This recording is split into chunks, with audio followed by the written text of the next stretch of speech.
The champagne glass caught the light when Irene raised it high above her head. The crystal sparkled under the chandelier, sending tiny rainbows across the white tablecloths. "To my wonderful big sister Flora," she announced, her voice dripping with false sweetness that made my stomach clench. "Who's still desperately searching for someone brave enough, or should I say desperate enough, to actually date her." The ballroom erupted in nervous laughter that felt like needles against my skin.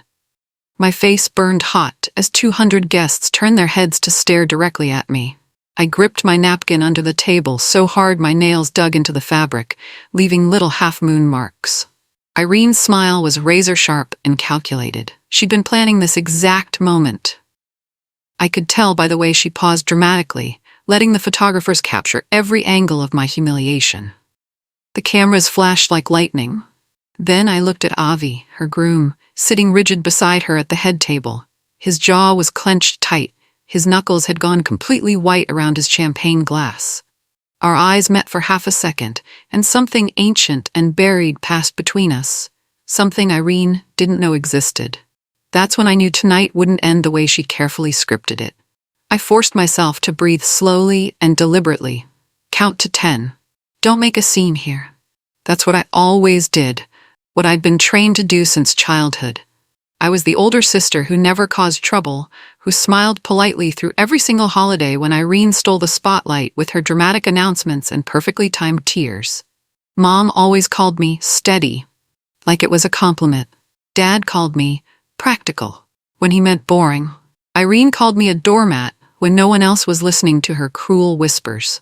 I lifted my water glass with shaking hands and took a careful sip, ice clinking loudly against my teeth. Across the enormous ballroom, Irene was already posing for more photos, her white dress fanning out around her like angel wings made of silk and lace. She looked absolutely perfect in every single shot. She always did. Always had. But I could see the cold calculation burning in her eyes when she glanced back at me over her bare shoulder. This wasn't just a wedding toast gone wrong. This was a carefully planned message. She wanted to remind me, and absolutely everyone here tonight, that she'd won every competition between us. She got the dream wedding, she got the handsome groom, she got everything she ever pointed at. And I got the humiliating singles table positioned near the loud kitchen door. Avi and I had complicated history that nobody talked about. Not the kind Irene knew existed between us. 3 years ago, long before he even knew her name or saw her face, he and I had spent 6 intense months in something that felt exactly like falling in love. We first met at a tiny bookstore coffee shop downtown. He accidentally spilled hot tea all over my notebook, apologizing frantically. We ended up talking for 4 straight hours until they kicked us out. Then we talked every single day for weeks and months. Long phone calls that lasted past midnight, Sunday morning walks through the park. We never officially labeled what we were, never made it Facebook official or told our friends. But those late-night conversations and Sunday morning walks meant something real and profound. Then Irene showed up unexpectedly at a party I'd brought him to. She sparkled and shined like a diamond. She laughed louder than everyone else. She touched his arm constantly when she talked, her red nails bright against his skin. Within 2 short weeks, he was texting her instead of me. I watched the whole thing happen in real time, my heart breaking slowly.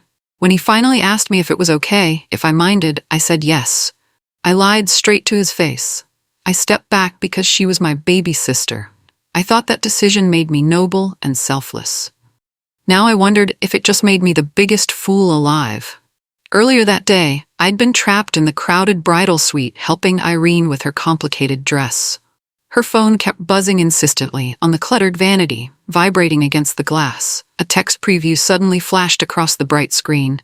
"I need to tell Flora the truth before tonight." My stomach dropped sickeningly. I pretended not to see anything. Irene grabbed the phone lightning fast and shoved it deep in her designer purse.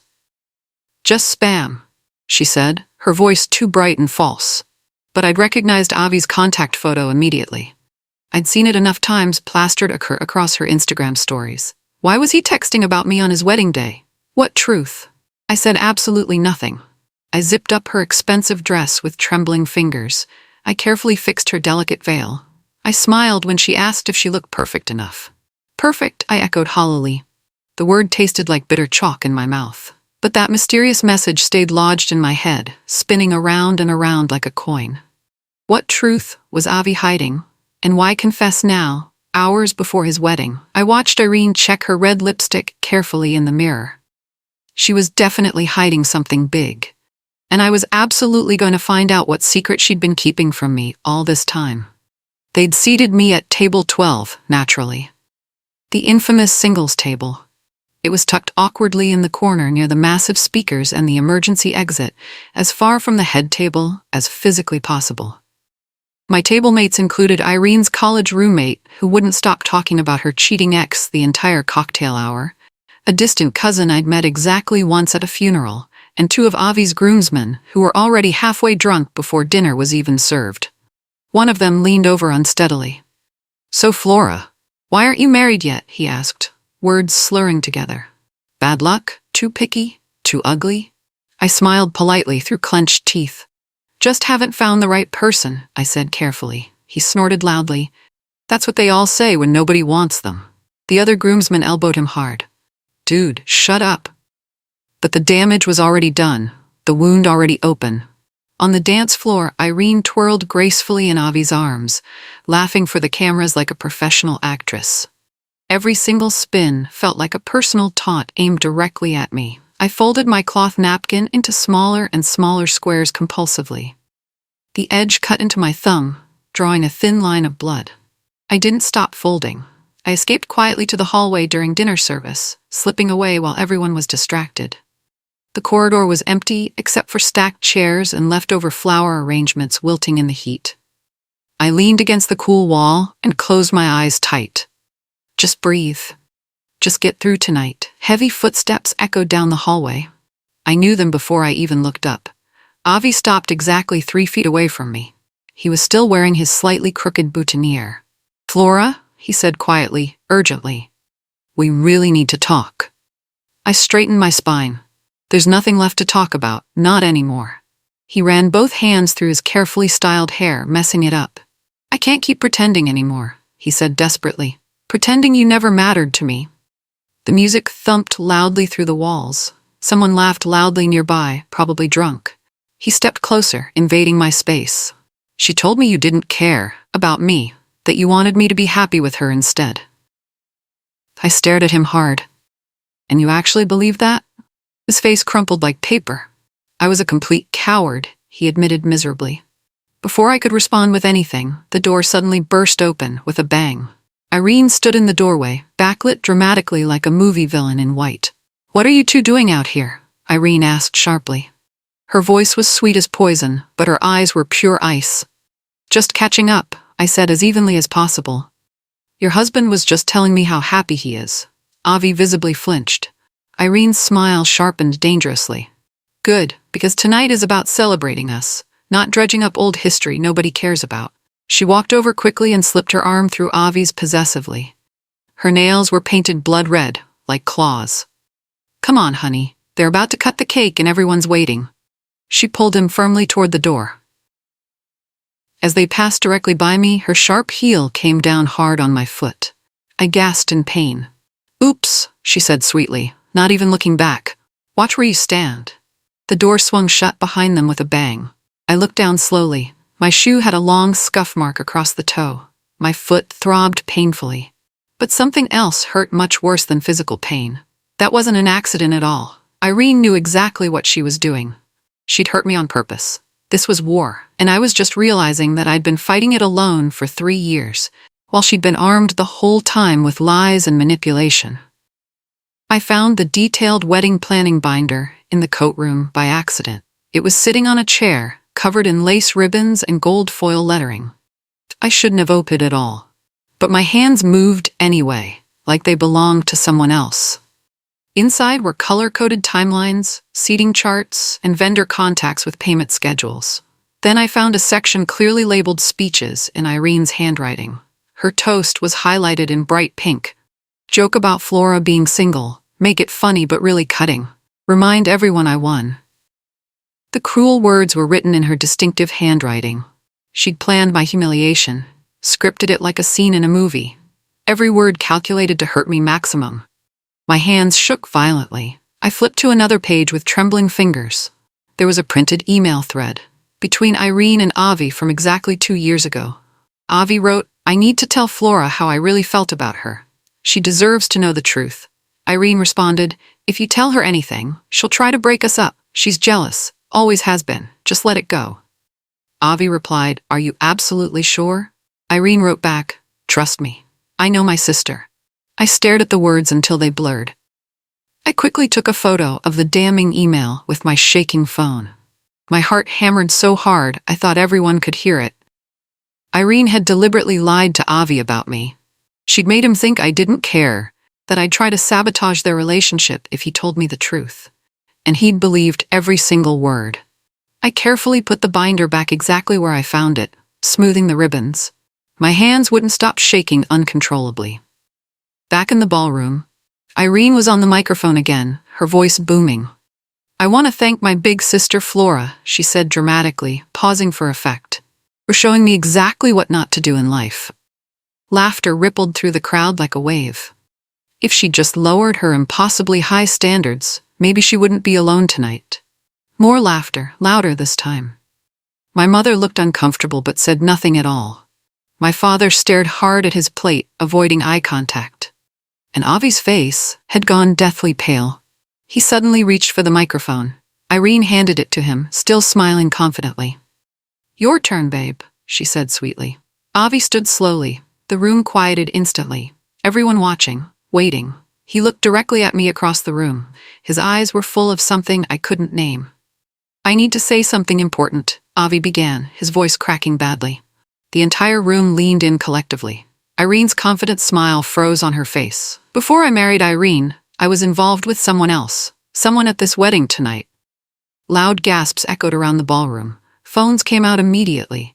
Irene's face drained completely of color. "It was Flora," Avi continued steadily. "We had something real, something genuine. I ended because Irene told me Flora didn't care about me at all, that she wanted me to move on and be happy with someone else." The room went absolutely silent. You could literally hear the ice melting slowly in glasses. Irene grabbed his arm desperately. "Avi, stop talking," she hissed urgently, but he pulled away from her grip. "I was completely wrong to believe her," he said, voice growing stronger. "Flora never chased me," she stepped aside quietly, "and tonight, I've watched my wife mock her over and over again for being alone." His voice grew even stronger. "The truth is, Flora deserves so much better than what I gave her, and better than this public humiliation." He carefully set the microphone on the table.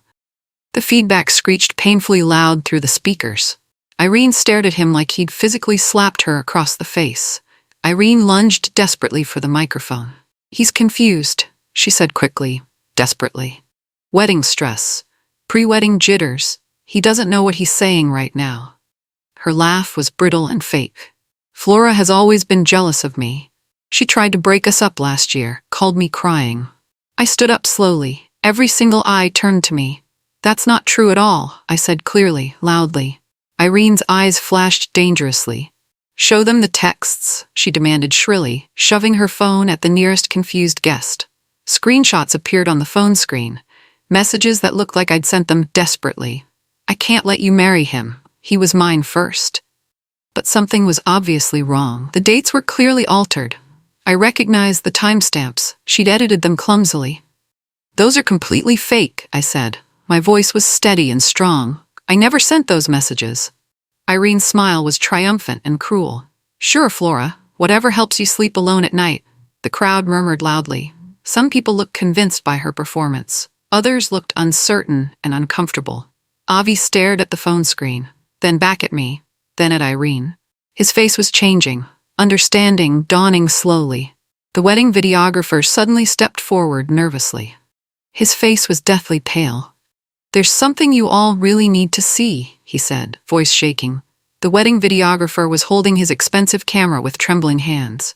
Irene's face went completely white. "Turn that off right now," she ordered sharply. But he ignored her completely. He connected the camera to the hall's projection screen with shaking fingers. The monitor flickered to life. It was rehearsal dinner footage from the night before. On the large screen, Irene was talking to her maid of honor by the bar. Flora will stay quiet, she always does. That's why this whole plan is going to work perfectly. The maid of honor giggled drunkenly. You're terrible. Irene shrugged carelessly. I win because I go after what I want aggressively. Flora just stands there waiting for life to happen to her. Avi would have definitely picked her if I hadn't stepped in fast. The recorded words hung heavy in the air. The ballroom was so quiet I could hear my own heart hammering. Irene tried to grab the camera desperately. That's private, she shouted. But the videographer held it away from her reaching hands. There's more, he said quietly. He played another clip. This one showed Irene and her mother in the bridal suite that morning. Did you write the speech about Flora? Her mother asked. Irene grinned widely. Yes, I made sure to really twist the knife about her being pathetically single. Irene's mother hesitated on screen. Isn't that a bit cruel to your sister? Irene rolled her eyes dramatically. She's had 3 whole years to get over Avi. If she can't handle a simple joke, that's her problem, not mine. On screen, Irene checked her lipstick carefully and smiled at herself in the mirror. The real Irene, standing in the middle of the ballroom, looked like she'd been physically slapped. Avi stepped away from her. You planned all of this deliberately? He asked quietly, dangerously. She reached for him desperately. Baby, I was just...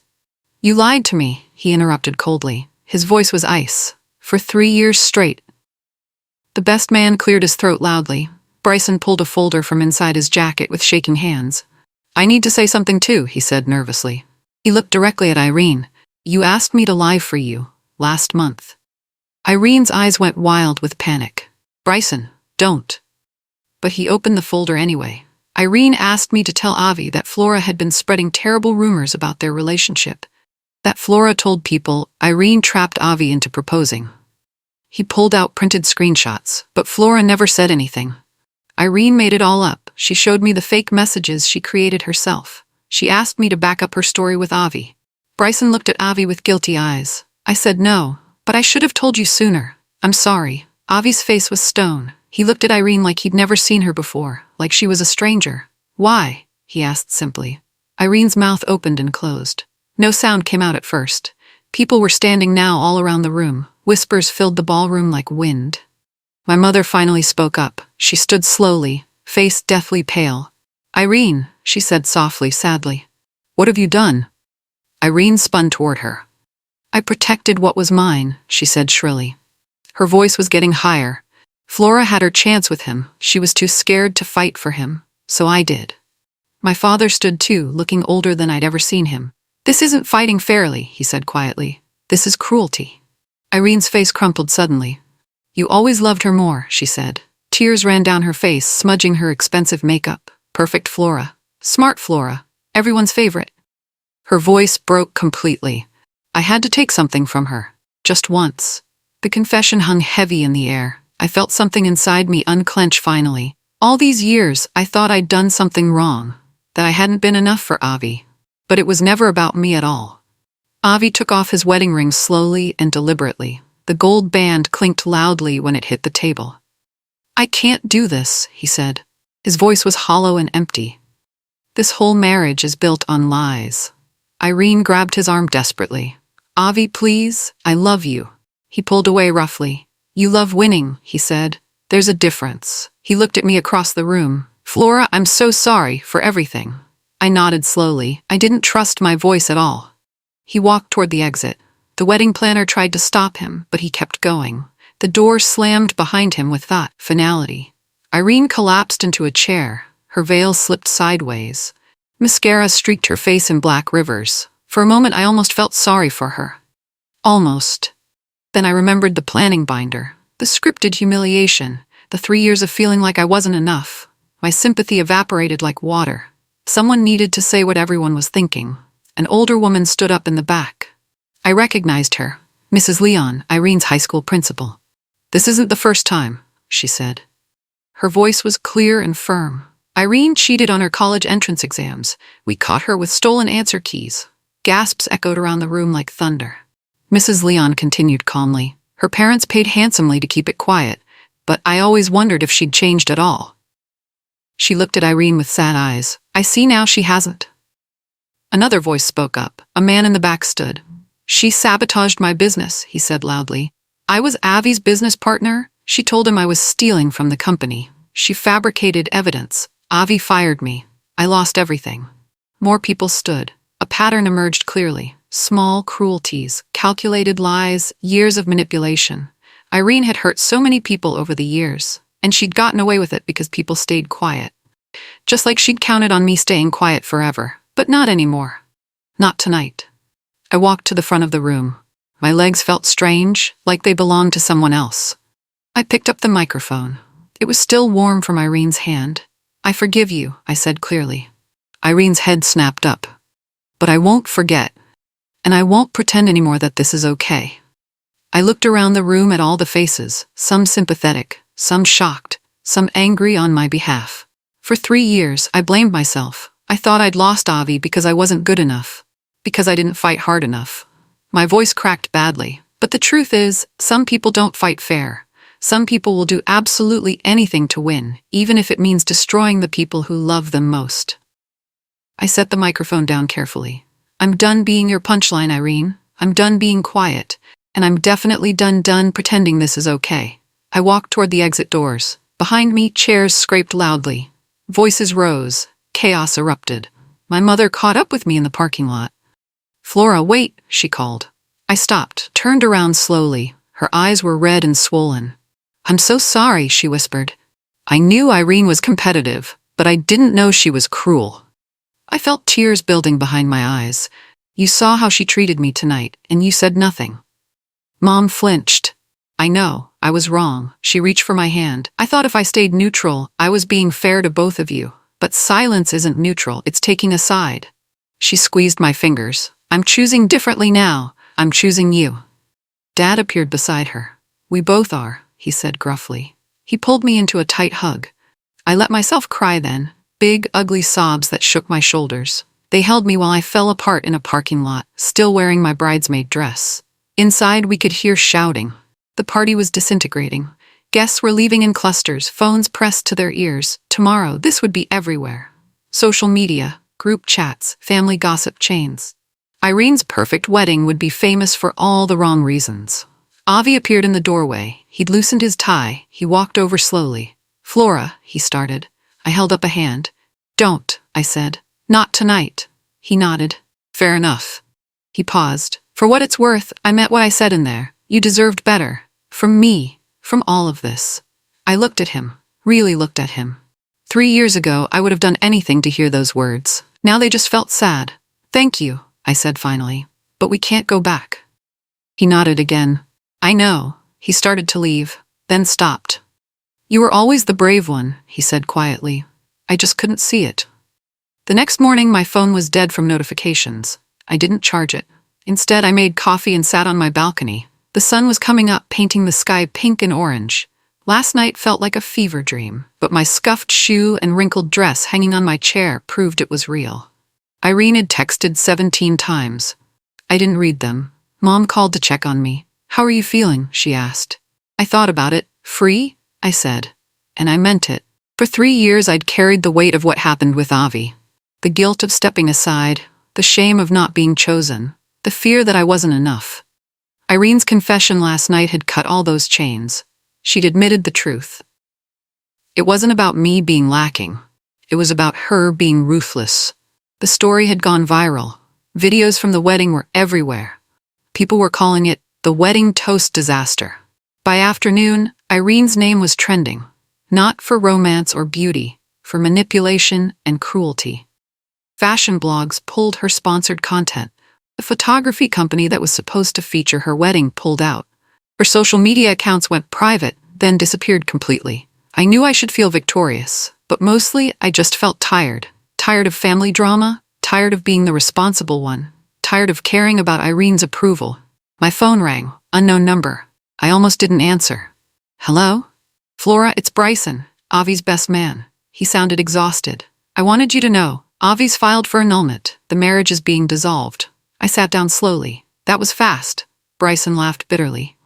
Turns out, lying at the altar is grounds for annulment. Who knew? He paused. He also wanted me to tell you something.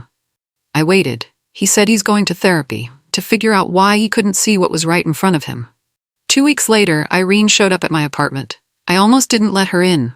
She looked different. Smaller somehow. No makeup, hair in a messy bun. "Can we talk?" she asked. Her voice was hoarse. I stepped aside. She sat on my couch, hands twisted in her lap. "I'm sorry," she said. The words sounded rusty. "I was jealous of you. My whole life." I leaned against the wall. "Why?" she laughed. It sounded broken. "Because you were effortless, smart without trying, kind without expecting anything back. People loved you because you were you." Tears ran down her face. "I had to work for everything, every compliment, every achievement, and still, you were the one everyone trusted, the one everyone believed." She looked up at me. "So I took Avi, because for once, I wanted to win something that mattered." I stared at her, but I didn't want him back. She flinched. "I know that now," she whispered. "But I couldn't see it then. I only saw competition." We sat in silence. Finally I spoke. "I can't forgive you yet. Maybe not ever." Irene nodded. "I understand." She stood to leave. At the door she turned. "For what it's worth, you're the bravest person I know. You walked away from a burning building." I lit the match. After she left, I stood at the window, watching her car disappear down the street. Part of me wanted to hate her. Part of me wanted to fix things. But mostly, I wanted to be free of the whole mess. I thought about Avi's message, about going to therapy, about learning to see clearly. Maybe that was the lesson. Not every story needs a villain. Sometimes people are just broken in ways that hurt others, and sometimes the bravest thing you can do is walk away. Let them fix themselves, while you fix yourself too. 3 months later, I was in a cafe when someone sat down across from me. I looked up. It was Avi. He looked different, lighter somehow. "Hi," he said. "Is this seat taken?" I gestured to the chair. "Go ahead." We talked for an hour about everything and nothing. He told me about therapy, about unpacking why he'd let Irene manipulate him so easily, about learning to trust his own judgment again. "I'm not asking for another chance," he said finally. "I know I burned that bridge completely." I smiled slightly. "You did." He smiled back. "But I wanted you to know, that night changed my life. You standing up, you telling the truth, it showed me what courage actually looks like." I sipped my coffee slowly. It showed me too. We talked a little longer, then said goodbye. No dramatic declarations, no fairy tale ending, just two people who'd survived a fire and came out changed. As I walked home, I felt lighter than I had in years. The story had gone viral, but it wasn't about revenge or vindication. It was about finally telling the truth and discovering that the person who needed to hear it most was me. A month later, I got a letter from Irene. She was in therapy too, working through her issues. She didn't ask for forgiveness, just wanted me to know she was trying. I didn't respond. Maybe someday I would, but not today. Today I was focused on moving forward. I'd started taking art classes, something I'd always wanted to do, but never had time for. I'd joined a book club and met interesting people who didn't know anything about my past. I'd learned to exist without explaining myself, without apologizing for taking up space. The wedding videos had millions of views now. Commenters debated who was right, who was wrong. Some people called me a homewrecker. Some called Irene a monster. Most just enjoyed the drama. I stopped reading comments. Their opinions didn't change my truth. My parents and I were rebuilding our relationship slowly. Dad took me to dinner once a week. Mom called to chat about nothing important. They were learning to see me as I was, not as Irene's shadow. Sometimes Irene's name came up. They'd mention she was doing better, making progress. I'd nod and change the subject. I wasn't ready to hear about her healing journey yet. Maybe someday. But not now. 6 months after the wedding, I went on my first date. Nothing serious, just coffee with someone I met at the book club. He made me laugh. He didn't know about the viral video or the family drama. I was just Flora to him. The date went well. We talked about books and travel and favorite foods. Normal things, easy things. When he asked about my family, I said, "It's complicated." He nodded. "Most families are." I smiled. He didn't push for details, didn't demand my story, just accepted what I offered. It felt refreshing. We made plans to meet again next week. Walking home that night, I thought about how much had changed. A year ago, I was invisible, the quiet sister, the one who stepped aside. Now I was the girl from the viral video, the one who stood up. People recognized me sometimes, asked if I was that Flora. I'd learned to smile and change the subject. The video wasn't my identity. It was just something that happened, something I survived. Avi had moved to another city. I heard through mutual friends, starting fresh somewhere new. I hoped he found whatever he was looking for. Irene was still in town, still in therapy, still working on herself. We hadn't spoken since that day in my apartment. Maybe we never would again. And I was okay with that. Some relationships can't be fixed. Some bridges stay burned. That didn't make me cruel. It made me realistic. A year after the wedding, I was different, stronger, clearer. I'd learned that being quiet wasn't the same as being weak. That stepping aside could be strategic, not surrender. I'd learned when to speak and when to walk away. The viral fame had faded. New dramas replaced mine. Life moved on like it always does. I moved on too. I got promoted at work, traveled to places I'd always wanted to see, made new friends who valued me, dated people who respected me, built a life that didn't require anyone's approval but my own. Sometimes I thought about that night. The champagne glass, the cruel toast, the moment everything exploded. I didn't regret any of it. Not the confrontation, not the truth, not the consequences. Because that night, I'd found something more valuable than revenge. I'd found myself, the real Flora, the one who wouldn't stay quiet anymore, the one who demanded respect, the one who walked away from burning buildings instead of trying to save them. And that Flora, she was exactly who I wanted to be. No more stepping aside, no more being invisible, no more pretending everything was fine when it wasn't. I'd learned to tell the truth, even when it hurt, even when it cost me, even when it went viral. And I'd learned that sometimes the bravest thing you can do is just be yourself. Loudly, unapologetically, free.